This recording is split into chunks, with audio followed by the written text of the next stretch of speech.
Tapi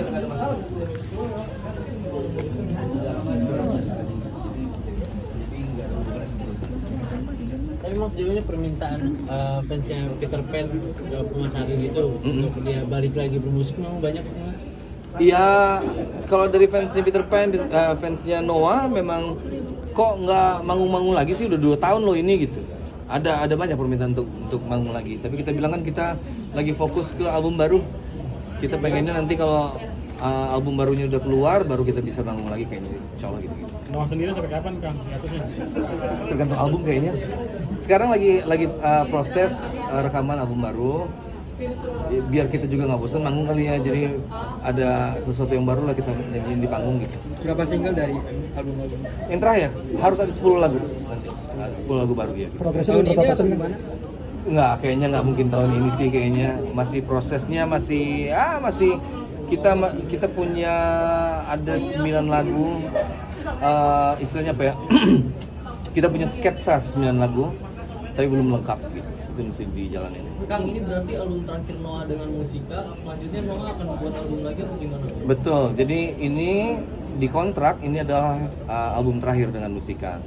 Tapi kedepannya kayak gimana sih kita belum mikirin sebetulnya ya. Jadi kayak apakah ada kontrak album baru, berapa biji albumnya dan segala macam itu masih nanti sih dibicarakan ya. Gitu. Sip. Alright, sama-sama. Kita tunggu Kang Arman keluar nih. Kak Ariel, sedikit saya telat Kak. Kamu telat? Iya maaf Kak, sedikit Kak. Mana lagi yang telat? Biar sekalian. Kang, foto dulu sekali Kang, mana sini Kang? Ya. Oke, tahan Kang, tahan 1, 2. Siap. Ya. Oke. Ada yang telat katanya 1. Enggak boleh. Belum selesai belum? Belum. Antar lagi. Kak, sedikit melihat perbedaan dari visi dan aksi perihal hak royalti sendiri, Kak Ariel sendiri ada di posisi yang mana? Oh, kebetulan saya kan tergabung di visi sebetulnya. Jadi perbedaan pandangannya sebenarnya tinggal masalah seperti yang diajukan ke MK tentang siapa sebenarnya yang harus membayarkan si performing rights itu, apakah penyanyi ataukah penyelenggara acara. Yang kedua adalah mengenai izinnya, apakah khusus untuk performing rights ya, saya bilang, karena banyak yang nggak mengerti perbedaan antara mechanical rights sama performing rights. Khusus performing rights, apakah harus izin dulu baru dinyanyikan, atau menyanyikan itu sudah termasuk izin kalau sudah membayar ke LMK. Tinggal itu aja sih sebenarnya. Ininya apa permasalahannya?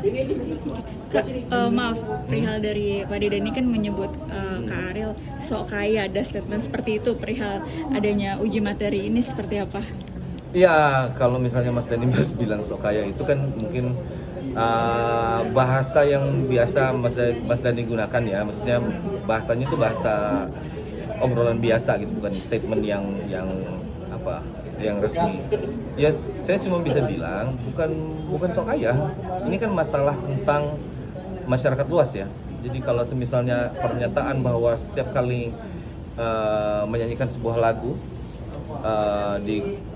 di konteks performing rights semuanya mesti izin, itu kan termasuk anak-anak muda yang mau nyanyi di pensi, bawain lagu orang, apalagi banyak hal. Jadi itu yang lebih menjadi concern-nya sih sebetulnya. Manfaat lagu saya itu buat masyarakat tuh kayak gimana?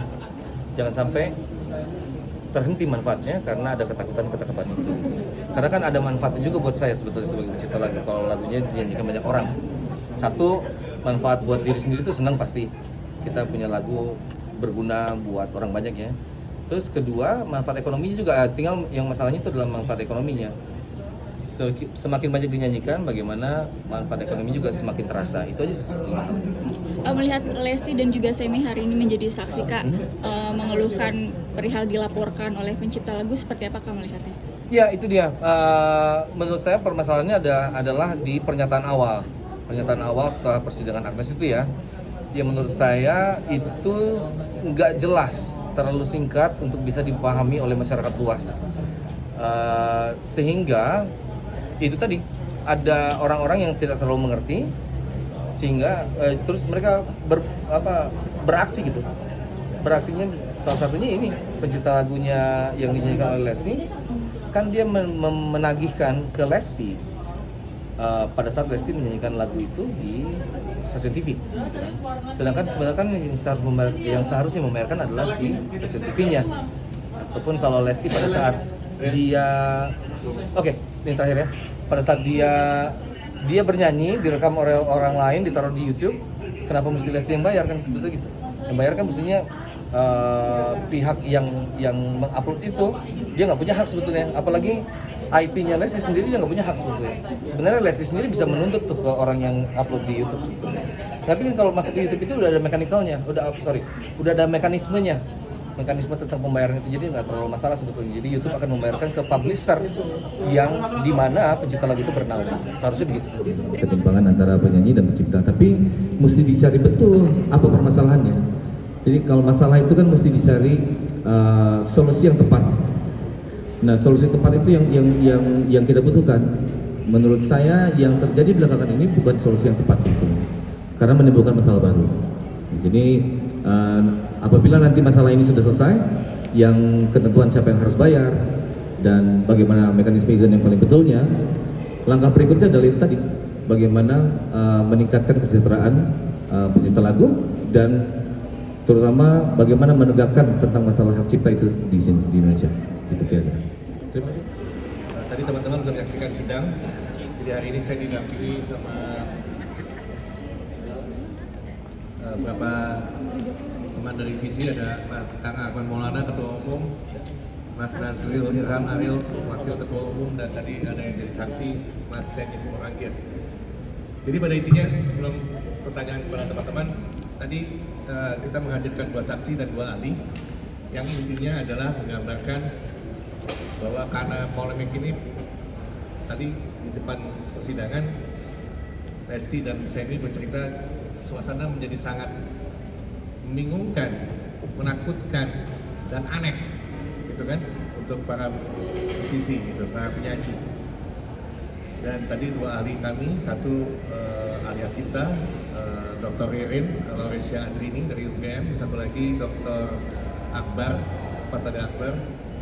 Dua-duanya kira-kira menyatakan bahwa memang perlu ada perbaikan di Undang-Undang Hak Cipta supaya keseimbangan terjadi dan ekosistem terjaga dan suasananya kembali normal, tidak lagi menjadi aneh dan menakutkan seperti sekarang. Mungkin itu pengantarnya. Kalau ada pertanyaan mungkin teman-teman bisa langsung tanya ke teman-teman saya yang ada di sini. Kita tunggu Lesti sekalian. Oh, oke. Lesti gimana? Ya udah, oke. Ya silakan. Ada yang pertanyaan? Ya mungkin video di mana mungkin Lesti Kejora Apa pertanyaannya? saksi hari ini. Lesti, langsung. Lesti bisa jelasin soal menjadi saksi hari ini. Iya, alhamdulillah tadi mohon maaf sebelumnya karena